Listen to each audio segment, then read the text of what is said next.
What's going on, guys? It's me, Zach, bringing you guys another fantasy football video. In this one, I'm going to go over a few players at each position that I think are worth taking a look at waivers this week. We just have finished up a really exciting week one. It was really great. I'm sorry this video is getting out a little bit later. I was actually at the Monday Night Football game last night. I've been a lifelong Seahawks fan, wanted to go cheer for Russ and all that. So I was really busy this last weekend, but had a lot of fun, great time, and really excited to keep on going on with the fantasy season. I know many of you have probably already written your team off. You had a really rough week one, or some of you have already crowned yourself champion after leading your league in points this week. But I just want to remind you all that it is just 1 week. There's no need to overreact. It's just, as the saying, it's don't overreact, but react, and adjust, but don't over adjust. So just keep in mind what happened in week one, but don't get panicked about it. It's a long season ahead. If your team was awful, there's plenty of time to fix it. Waiver wire is a way to do that. So that's what we talk about, waiver wires, and tomorrow we'll come out with the trade video as well. So really just make sure that you're always working to improve your team, and no matter how well you've done so far, just keep moving forward. So with that, I do want to say thank you to all of you that have given us so much support here. We're still hanging out around 270 subscribers, and so we're not quite at that goal of 300, but I think we'll get there pretty soon. If this is your first time on the channel, I do want to thank you guys for stopping by. If you do manage to find anything useful in this video, please do give it a thumbs up. Spent a lot of time making this content for you guys, and I love doing it, but it really helps with the algorithm and all that. And as I said before, please do click the subscribe button and click the bell so you get notifications when videos come out, because you don't want to miss any of them, and help you guys make your teams better throughout the course of the season, and we're going to have a really good time together. So with that, let's get into the quarterback.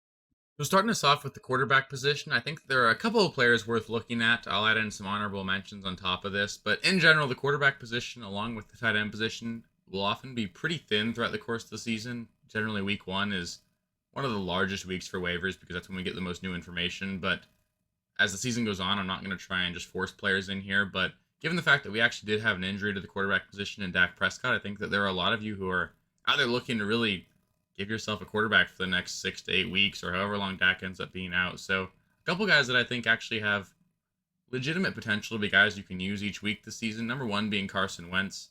He looked really good. I get it. It was against the Jaguars, but he sort of Jameis Winstoned his way to a really quality fantasy outing. He threw two really bad picks, and that meant that the game was still close, so we got to keep throwing the ball. And you might see a lot more of that this season. They've got really talented receivers in McLaurin, Curtis Samuel, and Dotson, both of which we'll talk about later in this video. But Wentz has the weapons around him to put up a lot of points, and I think their defense is going to be really bad again this year. So Carson Wentz is a guy that could be a fringe starter. He might kind of fall his way into the Derek Carr, Kirk Cousins, Aaron Rodgers, Matthew Stafford category this season, and that's certainly usable, especially if you're short on Dak now.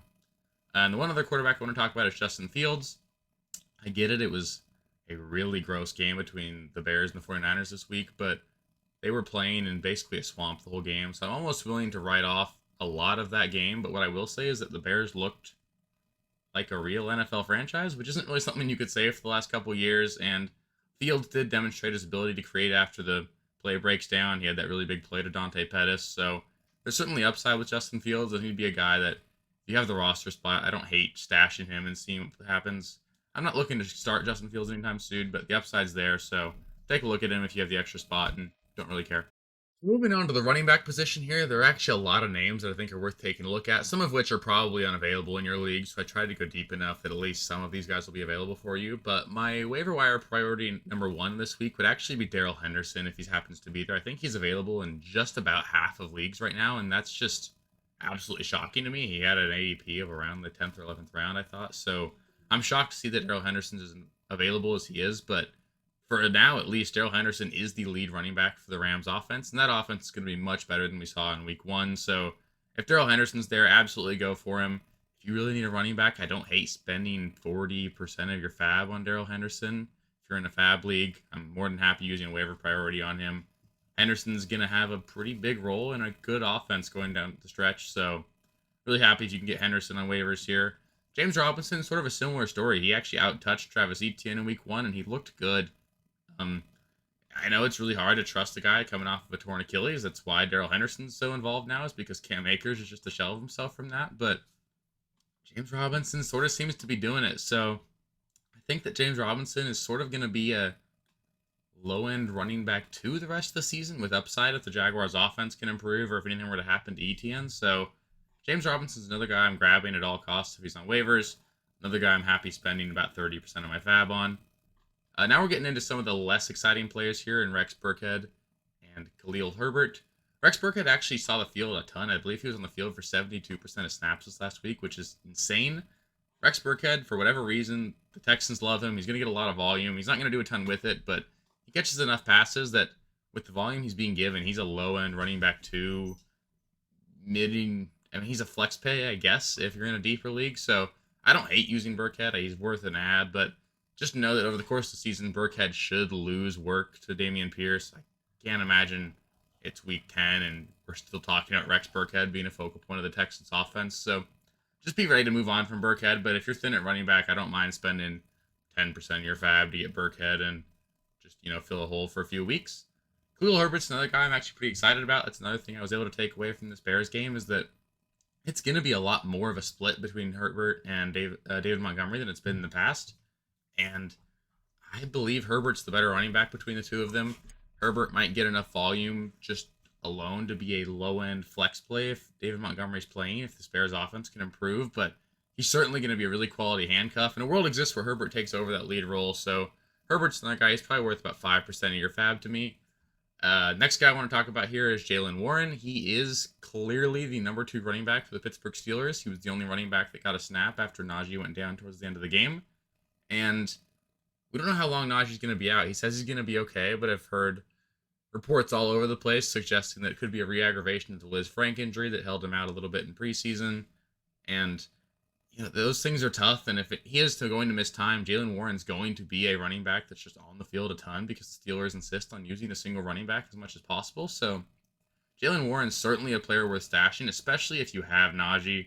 Just grab Warren and just give yourself that security blanket. But even if you don't have Najee, I'm more than interested in grabbing Warren, especially if you don't need a play this week, because there will be a week this season where Jaylen Warren is more than usable, and hopefully it comes up against the defense that's a better matchup than theirs this week against the Patriots. And the last one I want to touch on here is Jeff Wilson. Jeff Wilson looks to be the number 2 running back for the San Francisco 49ers, who just lost Elijah Mitchell for 8 weeks. So a world exists where Jeff Wilson is a pretty valuable asset for the next 2 months, but I'm not really buying it. I don't think Jeff Wilson's all that talented. I think that Jordan Mason and Tyrion Davis-Price both are likely to give more juice to the team than Jeff Wilson, and the Niners did bring in Marlon Mack today, so I don't know how much value there really is to picking up Jeff Wilson. I know a lot of people are talking about spending a pretty high priority on him, putting in a lot of fab, and I just think it's going to be a committee, and you're not going to know which one to start each week. So personally, I'm much happier taking Tyrion Davis-Price or Jordan Mason off waivers for free than paying up to get Wilson, because I think they all have about the same shot of panning out, and I'd rather just not spend on it. But yeah, let's move into the receivers. The first receiver I want to talk about here is Julio Jones. I think that for at least the next few weeks with Chris Godwin out, Julio Jones is going to be the clear number 2 receiver for this Buccaneers offense that is likely going to have to do a lot more than they did in week 1 against the Cowboys. And Julio looked good. He's not vintage Julio, but he was fast, and he made a couple really great catches. And I think that Julio's just got a legitimate shot to be a quality starter for you for as long as Godwin's out. And he might even have value with Godwin. They gave Julio a couple end arounds and really manufactured touches for him, and I think that as long as he's healthy, which isn't a given, but as long as he's healthy, Julio's going to be a guy that you can sort of trust, especially with Godwin out. So I think I'd be willing to spend about 10% of my fab on Julio, no more, just because receivers are much easier to find. The next 2 people I want to talk about here are Jahan Dotson and Curtis Samuel, both Washington Commander wide receivers. They each put together really quality performances. Jahan Dotson on the back of a 2-touchdown outing, and Curtis Samuel sort of PPR'd his way to relevance on top of a touchdown. I personally lean towards Curtis Samuel here just because I think that they're going to manufacture touches a lot more for him. I think it's going to be a lot more consistent, but Dotson's got more upside than him. He's a first-round rookie wide receiver. He had 2 touchdowns in his first career game, so that's certainly a hell of a start for him. And, I mean, I do have a hard time believing that this Commanders offense is going to be able to really put up a lot of points on a consistent basis. I think that you might just be overreacting to them beating up on a Jaguars defense that's not very good, but these guys are going to be involved. They seem intent on throwing the ball quite a bit more than they did last year, so I think that both these guys are worth adding, and they're both sort of low-end flex plays for me until I get more clarity, because I just don't think this offense can support 3 wide receivers.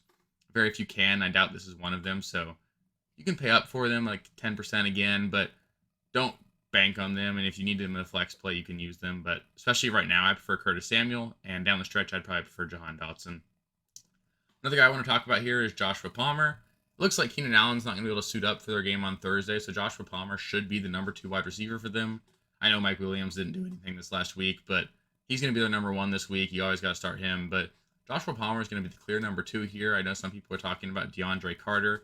He's another guy you could take a look at in 14, 16 team leagues that are big, but I'd much rather pick up Josh Palmer here. He's going to be a nice 1-week rental. You can pick him up, play him this week, and Joshua Palmer is a really good player, and I think you can use him in any week that the Chargers are missing either Mike Williams or Keenan Allen, which might happen quite a bit given that Mike Williams has never been one to stay healthy throughout the course of the whole season, and Keenan's certainly getting older. So Joshua Palmer could be pretty useful throughout the course of the season. He's a really good player and a really good offense. So of all these guys, I'm honestly maybe the most excited about Joshua Palmer. I actually have him on many of my leagues already, so I like Joshua Palmer a lot.